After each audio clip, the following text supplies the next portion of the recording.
Olá, boa noite, senhoras e senhores, amigos do iMed Group. Estamos ao vivo com mais um dos nossos programas iMed Lives. Esse ano, em 2024, com um formato um pouco diferente. É um programa que está vindo mensalmente, trazendo temas que foram escolhidos pela nossa audiência, pelos nossos seguidores. Quero dar as boas-vindas para quem está entrando.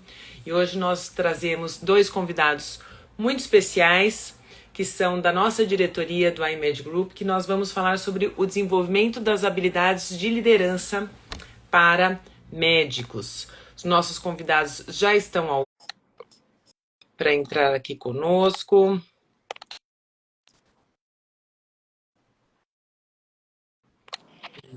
Tudo bem?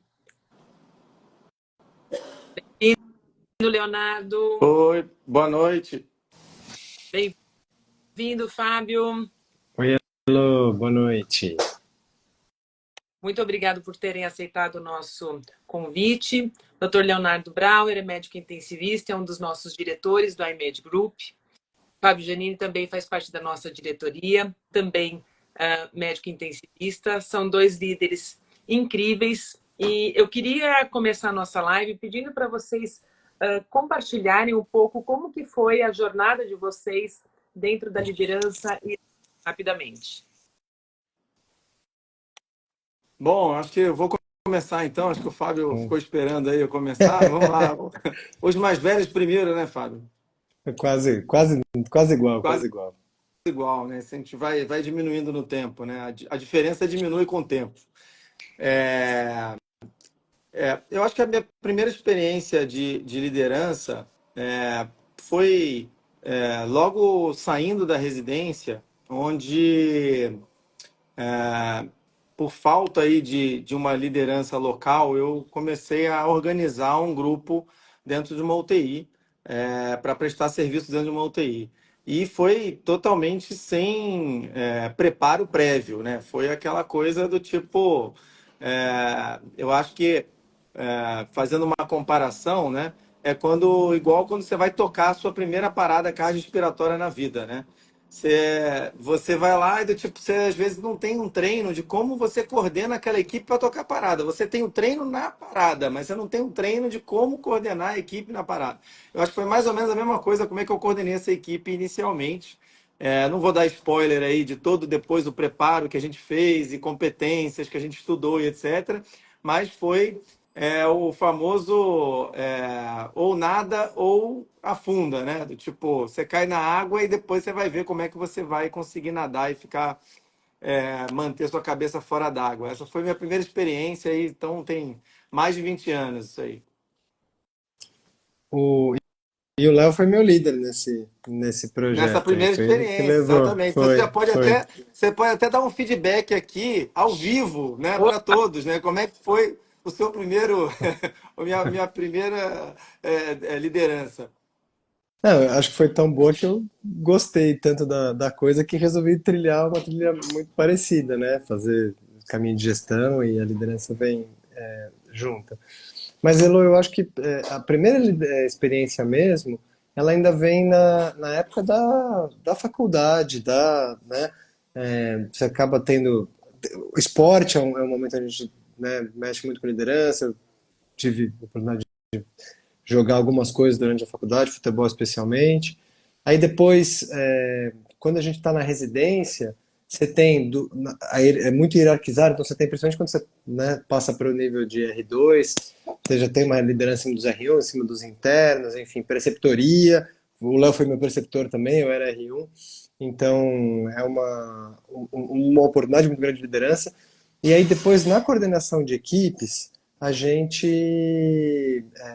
É muito interessante quão diferente é terapia intensiva e pronto-socorro, né, no que você precisa se colocar como líder. Então, eu queria deixar para esse primeiro momento da nossa live, que na terapia intensiva, você tem normalmente um time menor e mais homogêneo, em termos de pensamento, de formação. Na emergência é muito heterogêneo e os clientes são mais amplos, né? Diferentes tipos de clientes que você tem interface.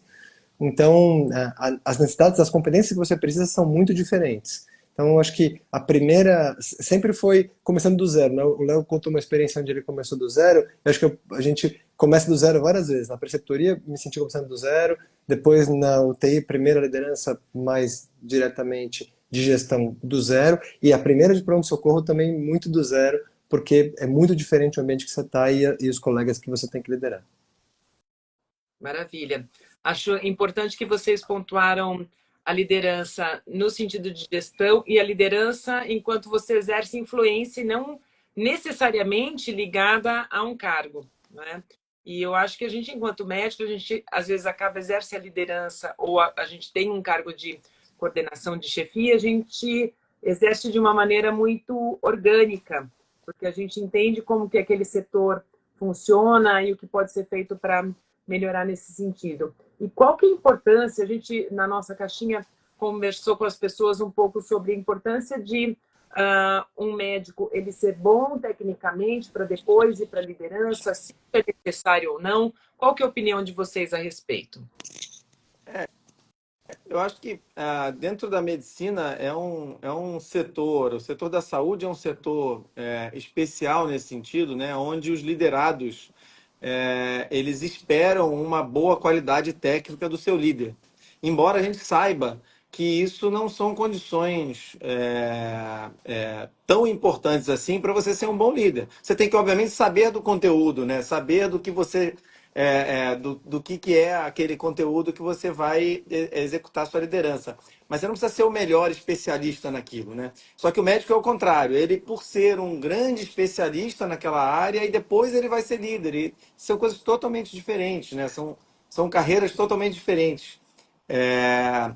Mas eu queria puxar uma parte que eu acho que é importante, que antes, né, de você querer vir a ser um líder, né, e liderar aquele grupo, né, é o conceito de liderar no seu trabalho o que você faz, mesmo sem ter o líder, sem ser líder. Então, no caso de médico que está trabalhando como plantão, né, cara, durante o seu plantão, as pessoas esperam de você uma liderança, né? Uma liderança para nem que você divida o trabalho, né? Naquela equipe multiprofissional, quem faz o quê, que horas que faz, como que você vai passar isso, como que vai essa organização, esse planejamento, muitas vezes o médico não acha que é dele e aí não fica com ninguém e o plantão não é tão suave assim, porque não tem esse tipo de planejamento, não tem essa liderança, ou ela não é exercida porque ela também não é ensinada, né? A gente não tem essa parte, né, durante a formação, do tipo, olha, você vai liderar uma equipe pequena ali, que seja do seu plantão, mas você vai liderar.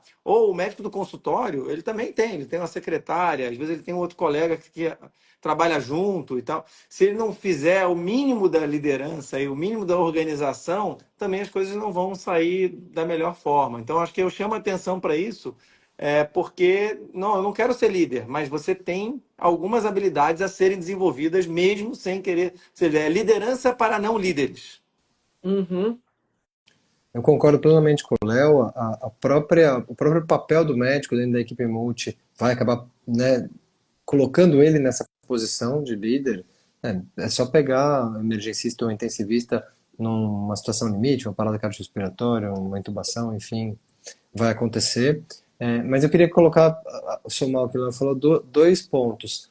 O ponto de que a gente tem na academia alguns modelos de liderança muito ruins, no sentido em que eles vêm dessa cultura de que tem que ser tecnicamente bom Uhum. e não precisa ter outras competências para liderar. E se a gente pegar, por exemplo, os programas de desenvolvimento de residência médica de UTI ou emergência, você tem lá como um dos tópicos a serem abordados ao longo da residência a liderança. Então, existe uma teoria sobre liderar e uma prática que devia ser colocada com as melhores competências e comportamentos, que não é desenvolvida adequadamente na academia, pelo menos na academia brasileira, né? Então isso gera um problema. Você tem líderes muito bons tecnicamente, muitas vezes, mas que têm atitudes incompatíveis com o que a gente considera um jeito adequado de liderar. E aí isso acaba se tornando algo comum nas pessoas que foram formadas dessa maneira e que acabam levando isso por muito tempo na carreira e só depois que dão muito murro em ponta de faca começam a entender que podem ter um outro caminho, uma outra abordagem. Muito bem. E nesse sentido, qual a importância do médico que deseja seguir nessa carreira de liderança, dele desenvolver, né, aquilo que a gente sabe que nem sempre é inato. Tem pessoas que têm uma habilidade já natural, não vou dizer inata, né, mas que foi desenvolvida pelo ambiente que se formaram, né, a sua criação. Mas qual a importância dele desenvolver habilidades que são necessárias para a liderança e para a gestão? Eu acho que se você pergunta para quem é líder, né, e qual é o tempo gasto dele nas diversas caixinhas da liderança, né, de diversas ações e que você tem que executar durante ser líder, né, é, você gasta 70, às vezes 80% do seu tempo fazendo gestão de pessoas, né? Então, se você não gosta de gente, você não deve ser líder, né? Então, tipo, se você é uma pessoa que, pô, eu gosto de ficar mais quieto no canto, trabalho no computador, ou trabalho analisando prontuário, analisando casos mais específicos, etc., não são habilidades que vão ser mais evidentes durante a sua liderança. A liderança, você tem que estar conectado com pessoas, você tem que estar conversando, ou seja, a comunicação ela é muito boa. Quando a gente, dentro da empresa, a gente fala assim, quem tem potencial para ser um líder na empresa, né? Toda empresa está olhando sempre, né, os seus profissionais, vendo quem tem esse potencial. E o que a gente enxerga nesse potencial? Então, se a pessoa se comunica bem, se ela é flexível, ou seja, se ela tem essa flexibilidade, você não vai trabalhar exatamente naquilo que você quer para ser líder, você vai ter que fazer o que precisa ser feito. Então, você tem que ser flexível, de preferência resiliente, você vai tomar pancada na vida, ou sim, e se você demorar muito tempo para voltar, né, você vai perder muito tempo ali na corda, né, tomar um nocaute ali, ficar nas cordas durante muito tempo, você tem que voltar rápido. Então, essa resiliência ela é importante. E aí, outros aspectos que, assim, da própria de como você influencia pessoas, né, que eu acho que são coisas que são treináveis também, mas, de novo, se você não conecta bem, você não gosta de pessoas e tem baixa comunicação, a dificuldade para você se desenvolver líder é muito maior do que quem já tem isso de forma inata. Então, existe um líder perfeito, inato? Tipo, não digo perfeito, mas tem pessoas que já têm características, que já são flexíveis, já têm comunicação, já conseguem influenciar outras pessoas. Então você fala, pô, esse tem potencial. Não quer dizer que vai ser um bom líder, mas ele tem um potencial. Dá para a gente desenvolver e aí estudar técnica, como você faz gestão de pessoas, para você dar feedback, dar o norte claro para as pessoas. Então aí você consegue desenvolver.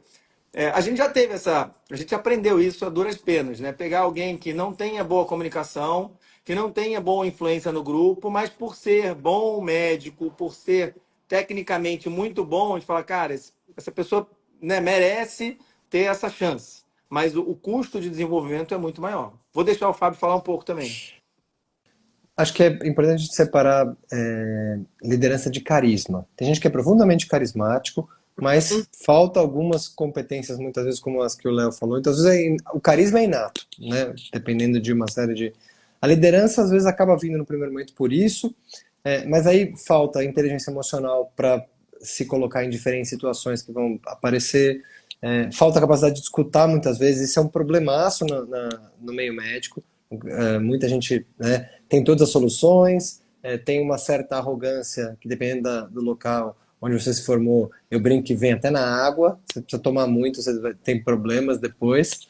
E, e outras coisas como administrar o tempo, como o Léo já falou de comunicação, um pouco de capacidade de negociar, que é algo que também a gente às vezes tem dificuldade em aprender. Então tem uma série de competências que a gente precisa desenvolver e leva tempo, não é da noite para o dia, tem muita tentativa e erro, não sai pronto, né?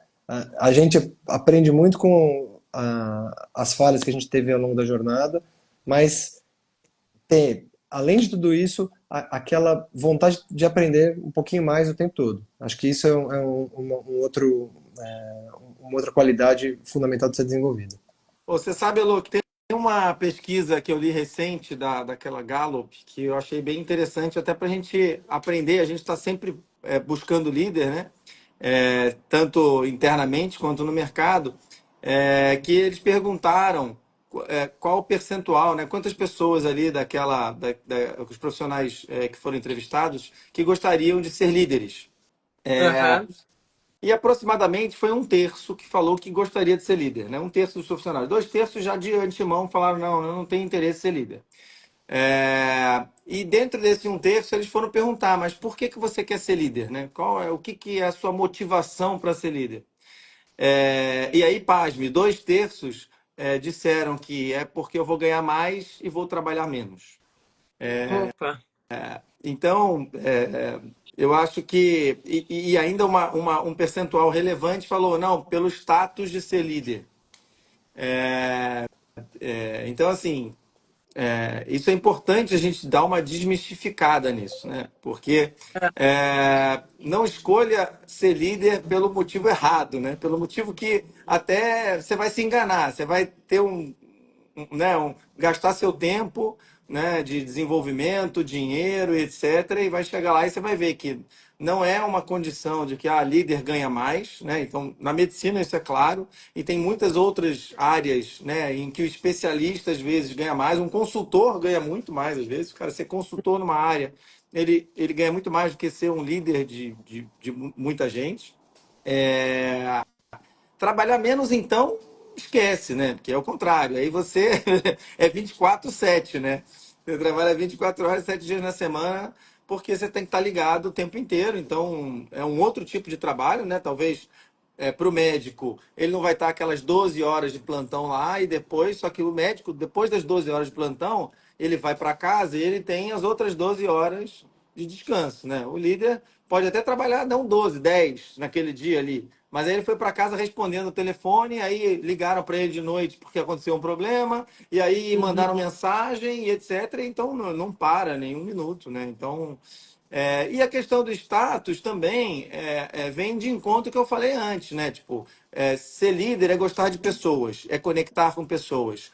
E se você começa a se achar ou subir nos tamancos, né? Subir no salto e achar que você está em outra posição, você vai se distanciar das pessoas. E sem elas você não vai conseguir atingir seus resultados, né? Já que liderança é atingir resultados por intermédio das pessoas. Sem E aí dúvida. você não vai conseguir atingir jamais seus resultados. Então, tem que sair do altar, né? Sair do sapato alto, pé no chão.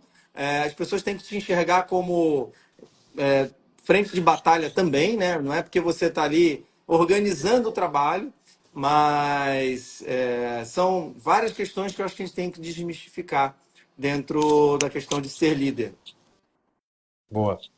Acho que teve uma pergunta boa aí que passou, Elo, que eu não consegui ler. Só um comentário dentro do contexto, o Isula falou, esse rapidinho vai descobrir que é o motivo errado, né? Tem um comentário do Instagram do Deco, agora nós temos o Instagram do Boa. Deco, né? Departamento de Educação Continuada, que fala líder gestor ou líder gestor? Ah, depende da área, né? Eu acho que assim, a competência da liderança ela vai muito além da gestão, né? Ela é necessária em muitas situações, mas uma boa parte dos líderes vai talvez ter uma liderança melhor se ele tiver algumas competências relacionadas à gestão também, né? A administração do tempo é uma coisa que me vem imediatamente à cabeça, enfim. A capacidade de delegar, que eu acho que é uma coisa que se aprende muito na gestão, né? O Léo falou um pouco disso atrás, nem todo mundo não sabe tudo, e você se apoiar nas outras pessoas e saber que elas também podem se apoiar em você. Então, eu acho que a gestão sempre vai fazer bem, mas ela não é necessária. O cara não precisa trilhar a carreira de gestão, acho que esse é o meu ponto principal, para ser um Sim, bom líder, necessariamente. Eu acho que exato. a gente tem até um exemplo disso, né, Fábio? Quando você criou o Y para o líder clínico, né? O líder clínico é um líder. Ele não precisa Uhum. ser gestor, ele não precisa ter grandes bagagens de gestão, né?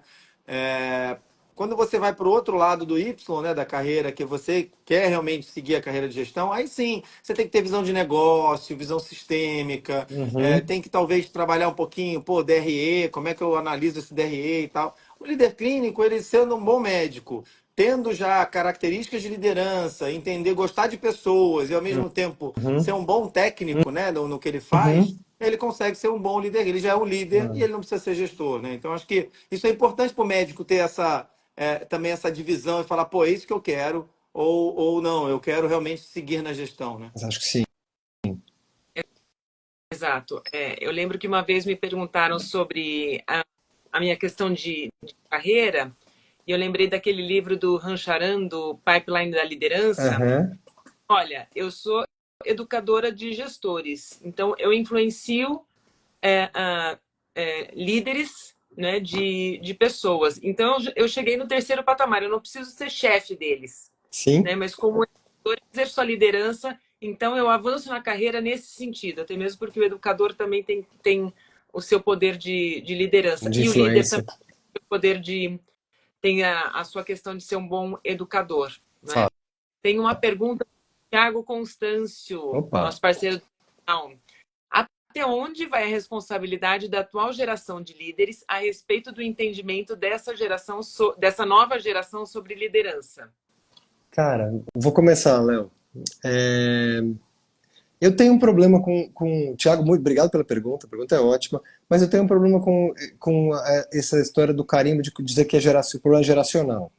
Eu discordo um pouquinho, eu não acho que seja geracional. Acho que as gerações têm características, o mundo muda, e obviamente quem nasceu agora, né, nos últimos anos, vai ter uma conexão com a tecnologia completamente diferente da nossa, que viveu na televisão que não tinha controle remoto. Então é muito diferente. Mas eu não acho que o problema é geracional, eu acho que o problema é a gente não discute há 35 anos, na área da saúde especialmente, mas no mundo como um todo, que tipo de líder a gente quer, e como é que a gente vai chegar no ponto de desenvolver esse tipo de líder. Então a gente ainda segue os mesmos modelos mentais, isso é passado ao longo de um tempo, e as gerações mudam, mas os modelos mudam muito mais lentamente do que as gerações.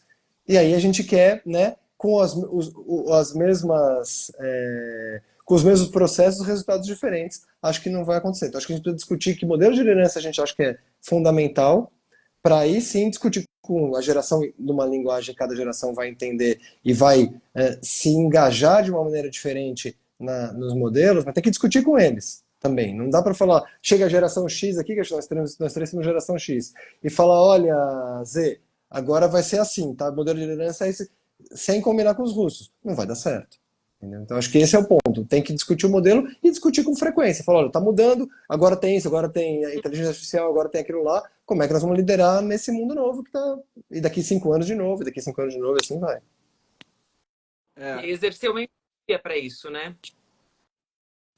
é o famoso tem que cocriar, né? Eu acho que a gente fala muito dessa palavra, mas faz pouco às vezes, né? A gente tem que ouvi-los também e ver a expectativa. Mas sem esquecer de alinhar a estratégia e a cultura da onde a gente está, né? Porque não existe um líder bom para todo tipo de empresa, né?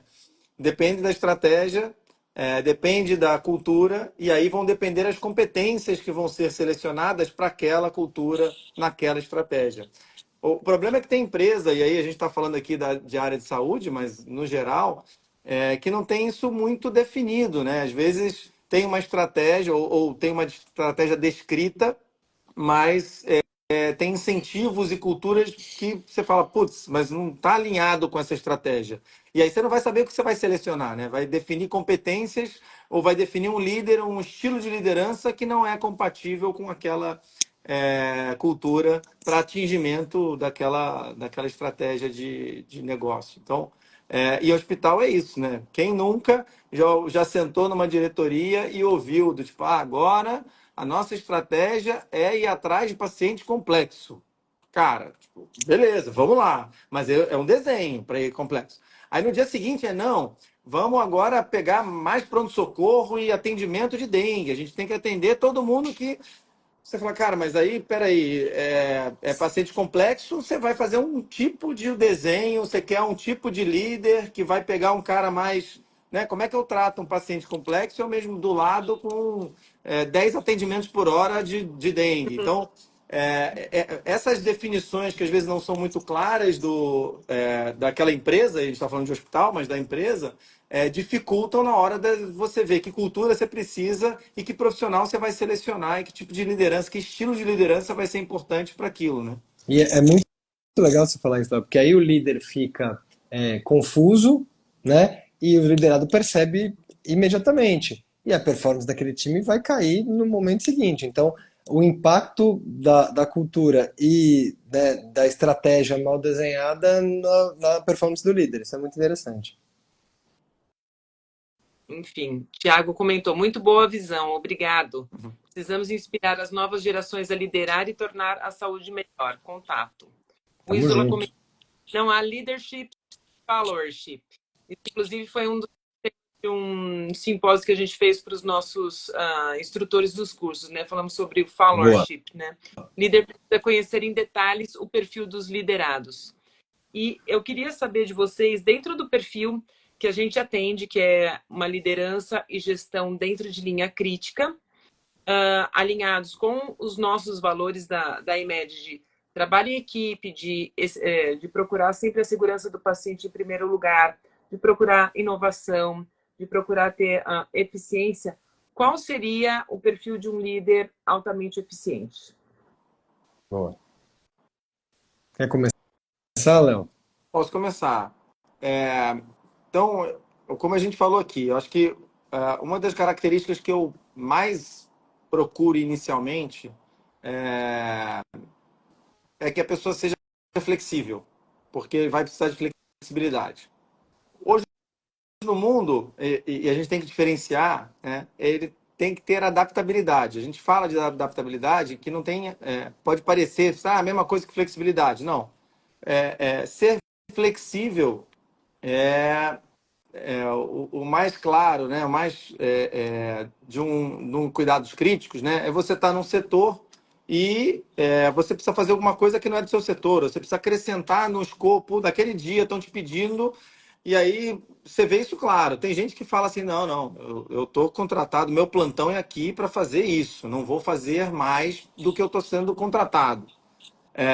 O flexível não, ele fala, gente, vamos resolver isso. A gente resolve, depois a gente vê. Se tem um problema, vamos lá atrás, a gente resolve. Ou seja, ele tem essa flexibilidade. Adaptabilidade já é um conceito do tipo do mundo onde o mundo vai mudando e às vezes aquelas características vão mudando, você precisa se adaptar àquele novo mundo. Por exemplo, agora, né, a gente está falando assim, a IA para a medicina. Né? Alguém aqui duvida que a gente vai usar a IA na medicina? Ou já estamos usando IA na medicina de vários aspectos, em várias ferramentas? Isso é ser adaptável. Isso vai ser flexível. Isso é se adaptar a uma tendência. Eu posso resistir, sem dúvida. Mas daqui a pouco, você vai nas equipes, o cara que é muito mais produtivo é porque ele usa IA, então ele tem mais eficiência, e eu vou ficar com um cara que tem mais eficiência, e não vou ficar com outro que tem baixa eficiência. Não é por usar IA ou não IA, é porque isso vai te dar mais resultado positivo, eficiência, mais agilidade, etc. Então, adaptabilidade e flexibilidade são condições, para mim, sine qua non para evoluir. Comunicação, como eu disse aqui, tipo, não sei se vocês já viram aquele filme lá, O Discurso do Rei, né? Que era um líder, mas assim, é difícil você escolher um líder que não tenha nada de comunicação. Né? Ele não precisa ser um ás da comunicação, porque um bom líder sabe influenciar algum profissional que esteja na equipe dele para ser o comunicador. Então, ele pode usar alguém positivamente ali, né, como o seu comunicador. Mas o mínimo de comunicação ele precisa ter. Né? Então, a gente tem exemplos de comunicadores dentro da nossa empresa que tem aquele cara que comunica um a um. Ele não gosta de palco, ele não gosta de chegar na frente de todo mundo e comunicar para 20 pessoas ou chegar numa reunião de 50 pessoas, ele não gosta. Mas ele leva a mensagem um a um. ou a cada 2 pessoas. Ou seja, ele está passando a mensagem, ele está Uhum, sendo comunicador. Eu não estou falando aqui a comunicação de oratória, né? uhum. De ter uma boa oratória. Mas ele tem que comunicar, ele tem que gostar. Então, assim, gostar de pessoas, comunicar, ser flexível, adaptável, eu acho que é a base de qualquer escolha para a liderança. Eu Maravilha. concordo. Tem um ponto acho que é muito forte na nossa cultura na IMED, e né, 18 anos de empresa já, a gente muitas vezes recebe ou troca, né, médicos do time. Então, estava com outra pessoa, agora está comigo, depois está comigo, está com outro líder.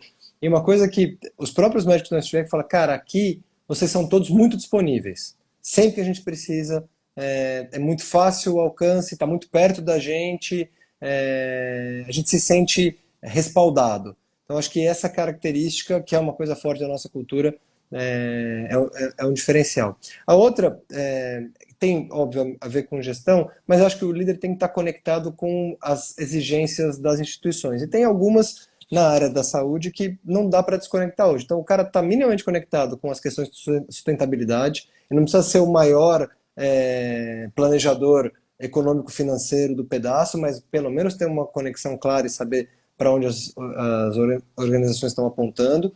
É, obviamente, você falou de segurança, Lu, então tem que ter um olhar para uma entrega de alto nível, de qualidade, no ambiente que faça sentido naquele ambiente onde ele está, obviamente, né? A gente sabe que em diferentes ambientes o nível de entrega também vai variar um pouco.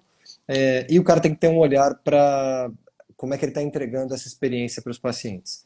Essas três coisas, se o cara quer ser líder na área da saúde, ele tem que ter uma conexão, e claro, dá para desenvolver nos três sentidos, mas ele tem que ter essa busca por conhecer essas dimensões claramente. Muito bem.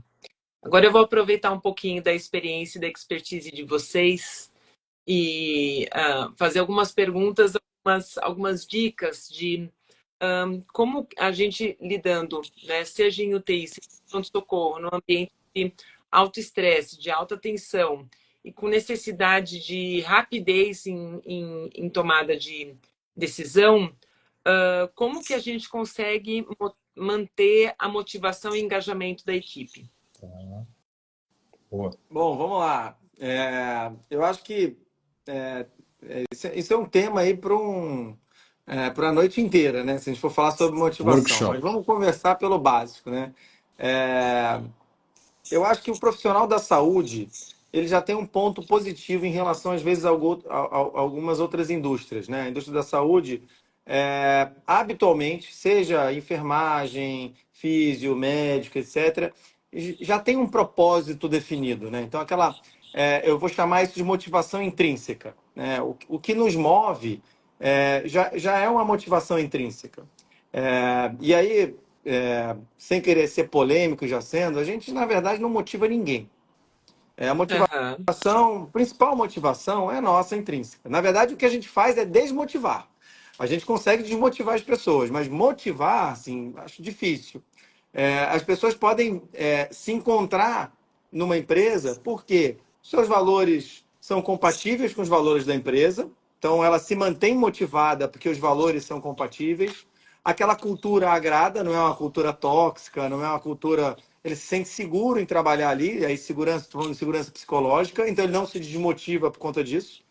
Ele gosta do líder, porque o líder dele estimula ele a pensar, a dar opinião, então ele se sente útil ali dentro.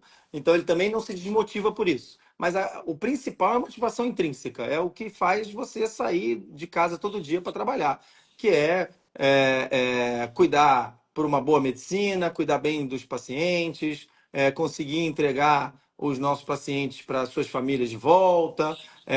Aí tem gente que ainda tem algumas motivações que são mais transcendentais, assim, que fala assim, eu quero fazer isso no sistema todo, eu quero melhorar o sistema de saúde, eu quero melhorar a sociedade.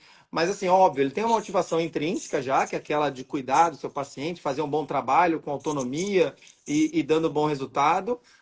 E, obviamente, tem aquela motivação que a empresa pode ajudar, né? Com incentivo, pode dar um bônus, pode dar um variável, mas isso não é isso que motiva alguém. Eu acho que isso mantém a pessoa no jogo, no game, mas, na minha opinião, a principal motivação é a intrínseca. Eu concordo com o Léo. Eu acho que o papel do líder aí é cuidar do ambiente, tá? Nem sempre a estrutura, ou vamos pegar agora, a gente está no meio de uma epidemia, vai, de dengue, ou um surto, talvez seja mais, os epidemiologistas vão dizer para a gente o nome correto, mas um aumento muito grande dos atendimentos. Então, às vezes, você vai ter um desgaste maior, então cuidar do ambiente, mesmo que você não esteja perfeito, mas que a equipe sinta a sua real preocupação em cuidar, né, de tudo que envolve aquele time. Então, acho que essa presença constante, no sentido de tentar melhorar as coisas, é um ponto. Outro é transparência, né, que é o outro lado da moeda. Então, assim, vão ter dias que vão ser muito ruins. E se a gente trabalhar com transparência, falar, cara, hoje tem tudo para não ser um dia muito bom, mas nós estamos aqui, vamos passar por isso aqui juntos, né? Então, acho que esses momentos fazem muita diferença na jornada da liderança e fazem muita diferença para o time. Eles entenderem que, seja bom ou seja ruim, a gente vai estar junto com eles na jornada.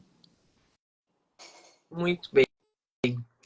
Tem um comentário aqui, Daninha, parabéns pela live. Admiro muito o caráter dos médicos da IMED. Ai, adorei. E tem uma pergunta da Juliana. Na opinião de vocês, como as lideranças podem ajudar seus liderados a gerenciar a ansiedade e o estresse relacionado ao ambiente de trabalho? Excelente pergunta. Oh, mano. Eu começaria falando de cadeia de apoio.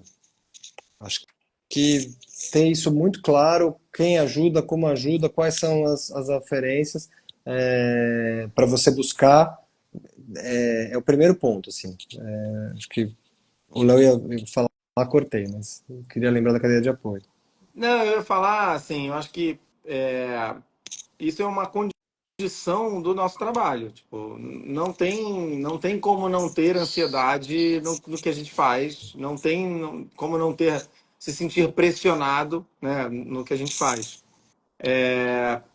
Mas eu acho que se você tem segurança, e aí eu falo de segurança psicológica, onde você pode falar o que você pensa e o que você sente, né? Então acho que isso é uma válvula de escape. Porque um lugar onde você não pode falar, você tem medo do que, como que as pessoas vão interpretar aquilo, ou etc., isso já gera muito mais ansiedade. Segundo, você ter canal de avaliação psicológica, onde você pode ir lá trocar uma ideia, né? Tipo, pô, deixa eu conversar e tal. Então, muitas empresas fazem isso, e empresas médicas fazem isso, e a gente também tem canais disso. Então, acho que isso também facilita, né? Discutir.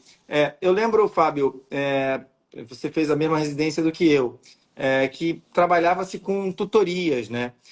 Sim.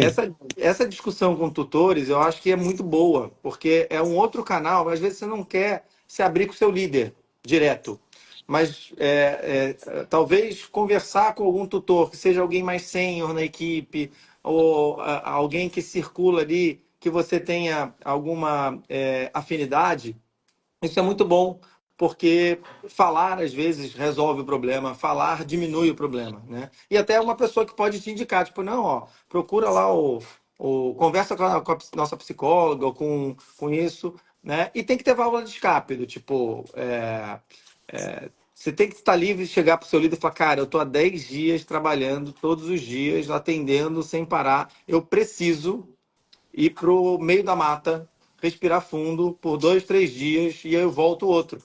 E aí volta mesmo. Então, assim, o bom líder vai entender isso. Ele vai falar, putz, beleza, pô, seu trabalho é fundamental aqui, mas eu dou um jeito, nem que eu faça o seu plantão e você vai lá e eu te libero. Então, são válvulas de escape que todo mundo tem que ter. Então, você ter um hobby, você ter uma saída do seu ambiente para dar uma descansada que seja de 2 dias e tal, também acaba liberando a ansiedade. A gente viveu isso na pandemia, né? A gente dava essa chance das pessoas também descansarem, porque senão chega um momento que ninguém aguenta. Esses mecanismos de ajuste e controle de estresse, que são inerentes a qualquer profissão, né? São fundamentais. Tentar fomentar isso um pouquinho no grupo é muito positivo. E a gente tem, talvez, a gente falou de gerações, né? No mundo atual, você tem alguns fatores estressantes adicionais, né? A gente está aqui fazendo uma live na rede social, e a gente quer que as pessoas estejam na live com a gente, mas esse é um fator estressante muito grande. tem bastante estudo com isso. Então, a desconexão programada talvez seja um ponto importante para conseguir fazer com que haja um ajuste de estresse, que foi, eu acho foi a Juliana que fez a pergunta, né? Isso.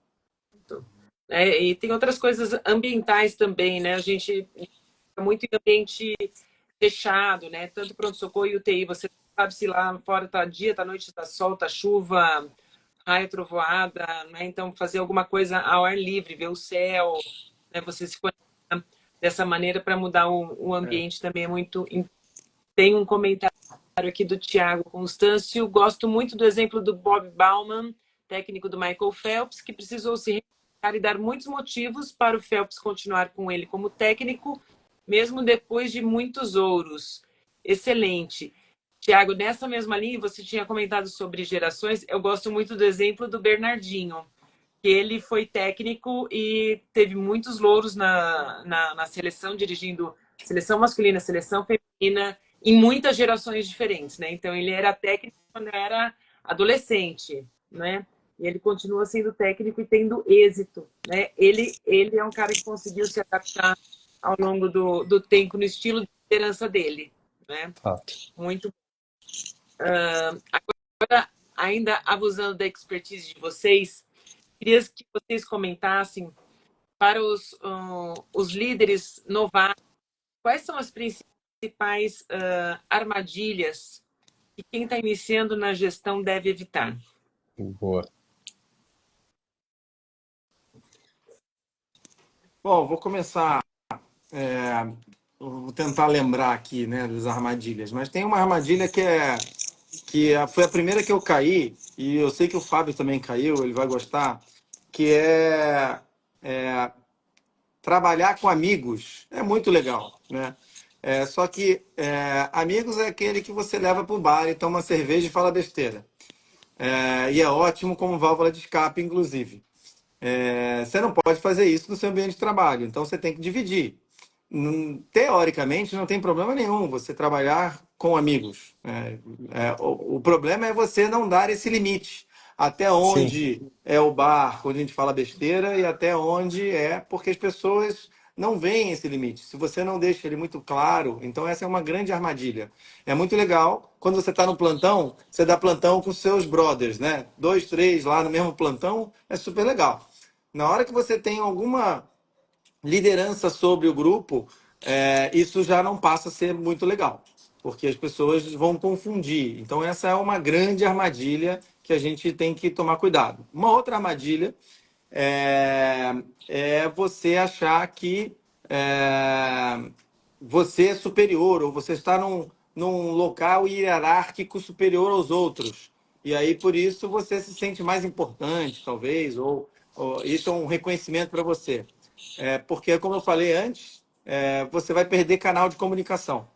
As informações vão começar a não chegar em você, e as pessoas vão começar a confabular falando de você, porque se sentiram ali já aquela distância. Então, olha como é tênue. Você não pode ser brother, mas você também não pode ser distante. Então, existe uma distância regulamentar que é meio tentativa e erro. Você não vai ler isso em livro nenhum, mas são armadilhas. Muito distante é ruim, muito próximo também é ruim. Agora, onde você vai ficar no meio do caminho, aí vai da característica de cada um de líder. Tem gente que é bem mais próximo, né? Teve uma história que eu vi que eu achei fantástica, de um líder de profissionais do McDonald's, olha só.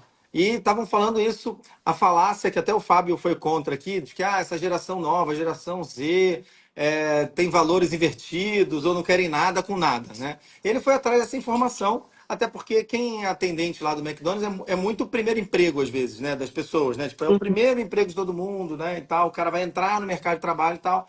E ele viu e fez a pergunta: o que vocês fizeram com o primeiro salário de vocês? E aí um falou assim: eu comprei um tênis Nike de última geração todo colorido.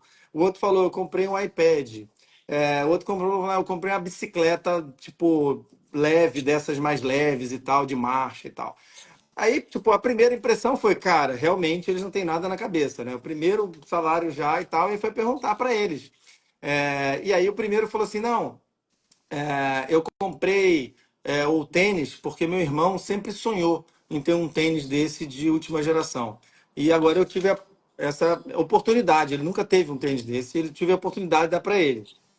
O segundo, o da bicicleta, falou: não, eu comprei porque meu pai, ele consegue com a bicicleta e trabalhar de bicicleta, ele economiza o vale transporte. E ele melhora a compra do mês, porque esse dinheiro sobra, ele melhora a compra do mês para a casa dele. E o terceiro comprou o iPad, falou assim: não, eu dei o iPad para minha mãe, que ela faz bolo e doce em casa. E ela usa o iPad para fotografar e agora ela está vendendo no Instagram. Ela mais que dobrou as vendas dela. E aí eu falo isso porque, assim, cara, conheça os profissionais que trabalham com você. Saiba da vida deles. Não quer dizer que você vai ser próximo, sentar na casa deles para tomar um chá ou um café, mas sim, seja próximos, saiba dos desafios, das aspirações, etc. Um bom líder precisa saber o que motiva e o que querem os seus profissionais, os seus liderados. Eu Excelente. concordo com tudo que o Léo falou, acho que é bem por aí. É, nessa história do não contratar os amigos, mas do jeito mais amplo, né? Não privilegiar no grupo quem pensa parecido com você. Boa. Então, é importante cada vez mais você ter equipes diversas em todos os sentidos, especialmente diversidade de pensamento. Né? E dificilmente vai ter diversidade de pensamento se é todo mundo muito parecido fisicamente, tem a mesma origem, enfim. Você tem que tentar, né, criar uma equipe mais heterogênea, a chance de você ser mais produtivo é muito maior. Eu vou falar de uma muito pessoal, que eu trabalho com ela até hoje, tento sempre melhorar, mas que é para a liderança evitar a situação desconfortável. Eu sou uma pessoa que no meu natural eu evito conflito. Então, mas para a liderança, às vezes você tem que encarar o conflito e atravessar o conflito, né? Então, evitar demais o conflito pode ser muito deletério para o líder. Então, se eu for dar um conselho, né, voltar 15 anos atrás, falar para o Fábio, lá falar, cara, alguns conflitos melhor você não evitar. Muito bom. Fábio, vou chamar a atenção, porque é tão importante que você falou, que eu vou chamar a atenção dos dois pontos. Primeiro,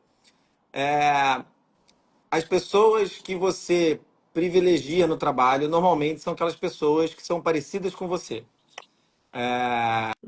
que são pessoas que você eventualmente chamaria para sua casa ou chamaria para ir para o bar, mas não necessariamente são as melhores pessoas para aquela posição. Então, essa análise um pouco distante de que competências você precisa para aquele plantão, né? Às vezes, na hora que você faz gestão de pessoas, né, você precisa de um perfil específico naquele plantão. Por quê? Porque você já tem os outros perfis lá.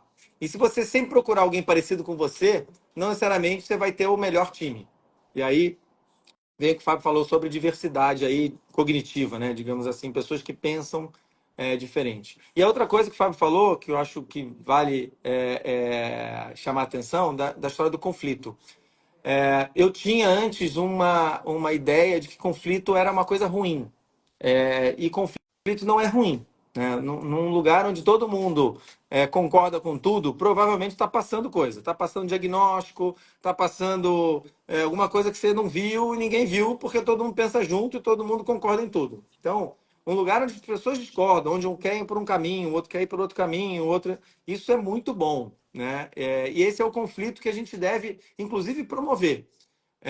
Cuidado, porque esse conflito de ideias, né, que a gente está falando aqui, ele pode gerar um conflito emocional.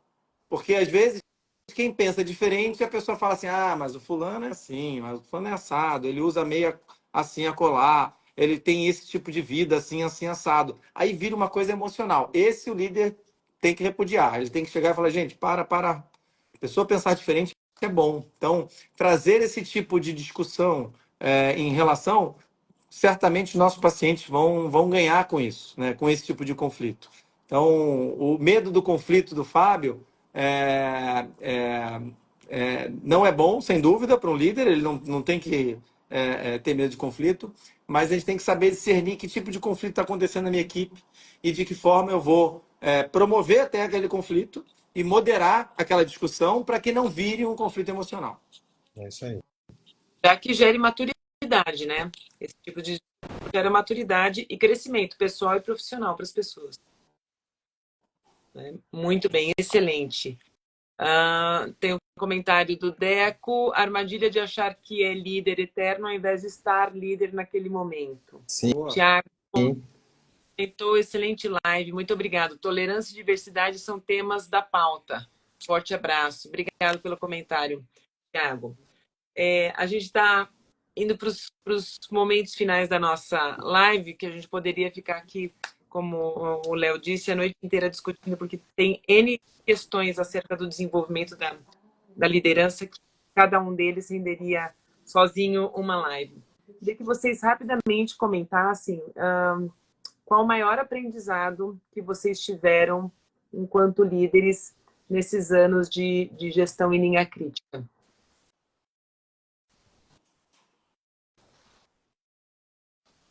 Olha, assim, de bate-pronto, né? Acho que dá para a gente pensar, tem muitos aprendizados, né? Mas de bate-pronto, é, é que não tem um curso. A liderança, ela não é um curso tranquilo, assim, do tipo, e agora eu vou virar líder, e agora eu vou ser desse jeito, e, né? Então, eu acho que tem uma falta de previsibilidade que é inerente, né? Tipo, as coisas acontecem e você tá ali para resolver problema também.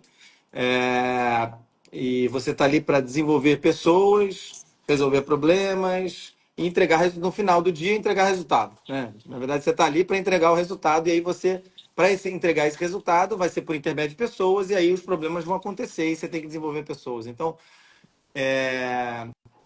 eu acho que o meu maior aprendizado foi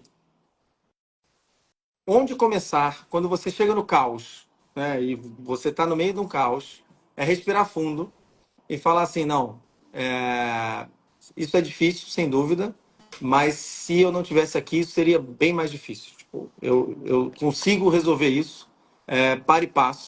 Então, eu preciso colocar isso de uma forma, por etapas, com planejamento, e dia após dia, aquele serviço vai melhorando. E aí você vai conseguindo ver resultado, entrega de valor, entrega de resultado assistencial, seja resultado financeiro, seja a meta que for, você consegue, por intermédio, obviamente, das pessoas desenvolvidas, motivadas e ali. Então, o aprendizado que eu deixo aqui não importa o quanto desorganizado está o serviço.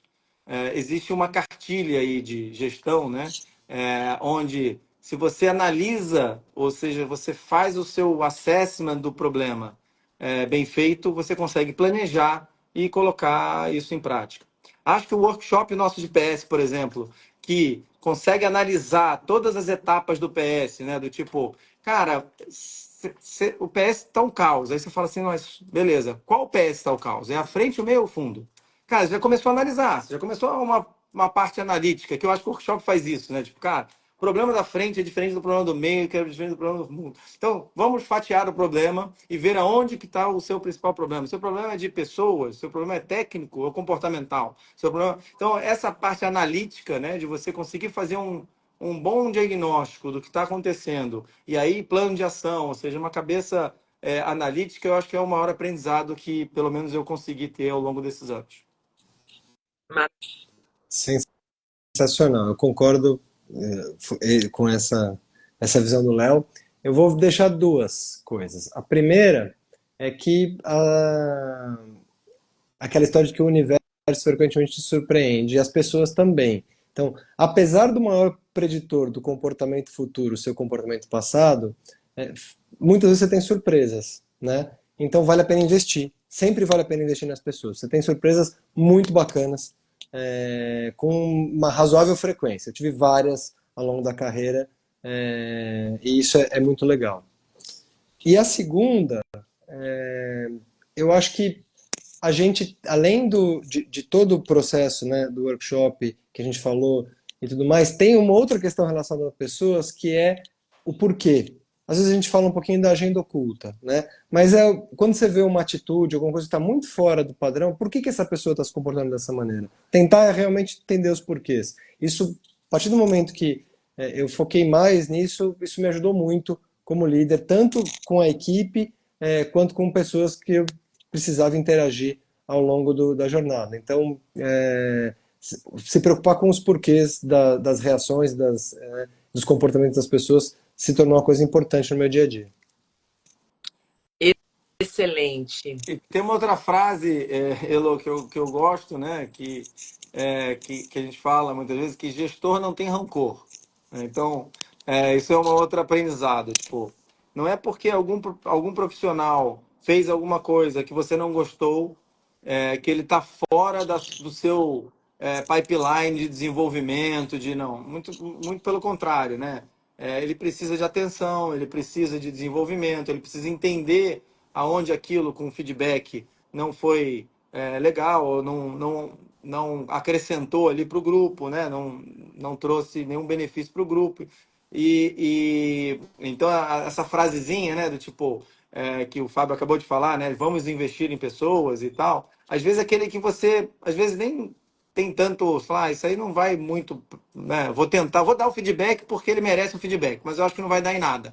E às vezes o cara super melhora e aquele outro que você achava, né, que ia ser o seu talento principal ali, às vezes você fala uma, duas, três, cinco, 10 vezes e ele não quer melhorar, né? Porque no final das contas o que conta é a atitude, né? A questão técnica a gente ensina, e aí o Deco sempre ensina bem, né?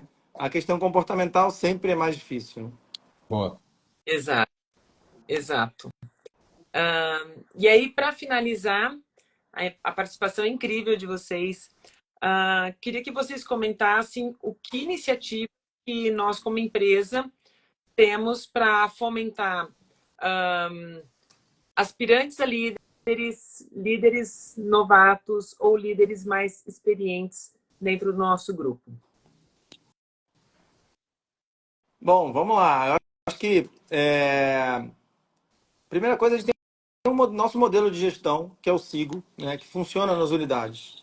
E só de conhecer o sistema de gestão e ver como é que ele funciona, já é o primeiro curso de liderança on the job, né? Que é você ver como que as coisas acontecem no Huddle, no nosso GD, gerenciamento diário, a gestão visual, o status sheet, papéis e responsabilidades, os treinamentos do DECO. Quando tudo isso conversa entre si, e acontece no dia a dia, né? Aconteceu um evento adverso, como que a gente analisa isso, como que isso as pessoas compartilham, né, e ajudam naquilo, né? Como melhorar aquele processo, etc.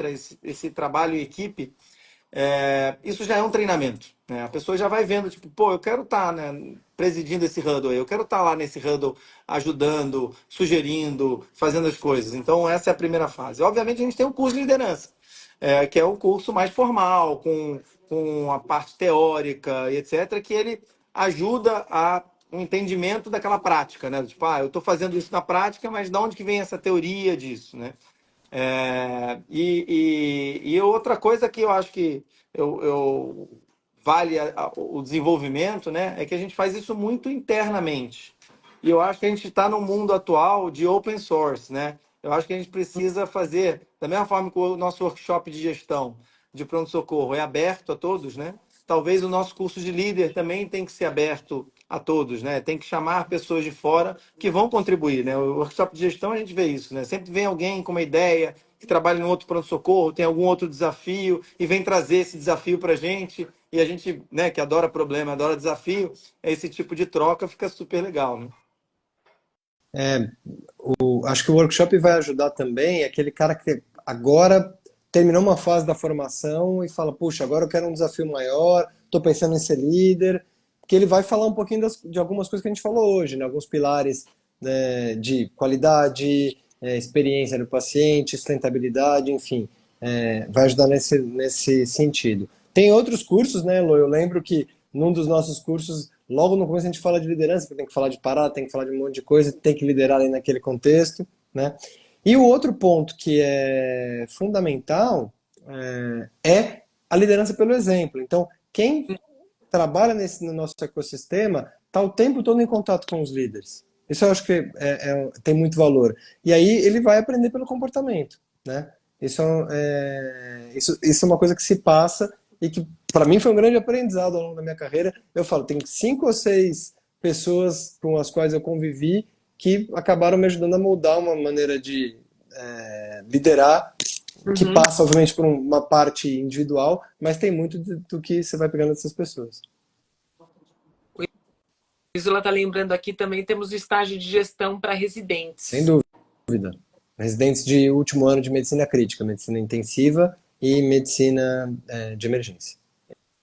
Exatamente, eles têm a oportunidade de ficar um mês nos nossos projetos, conhecendo de perto a maneira como a gente faz gestão, conhecendo de verdade, vendo quais são as dificuldades, os desafios, aprendendo também lá na sede, aprendendo sobre gestão de pronto-socorro comigo, aprendendo sobre educação continuada. Então, é um estágio muito rico, vem a gente já recebeu gente do Maranhão, Mato Grosso do Sul, de outros estados, vem bastante gente aqui de São Paulo também, e é a nossa contribuição para ajudar a formação dos residentes da linha, então, serão nossos futuros líderes também, né? Muito bem. Prezados, muito obrigada. Foi um momento incrível, de muita troca. Acho que as pessoas também gostaram, participaram bastante também. Quero agradecer a todo mundo que nos acompanhou até aqui. No mês que vem, nós vamos falar sobre os desafios, quais os rumos da educação médica. Graduação, pós-graduação, educação continuada. Quais são os desafios da educação médica no Brasil? Muito obrigada a todos e muito boa noite. Boa Obrigado, noite, gente. Boa gente. noite.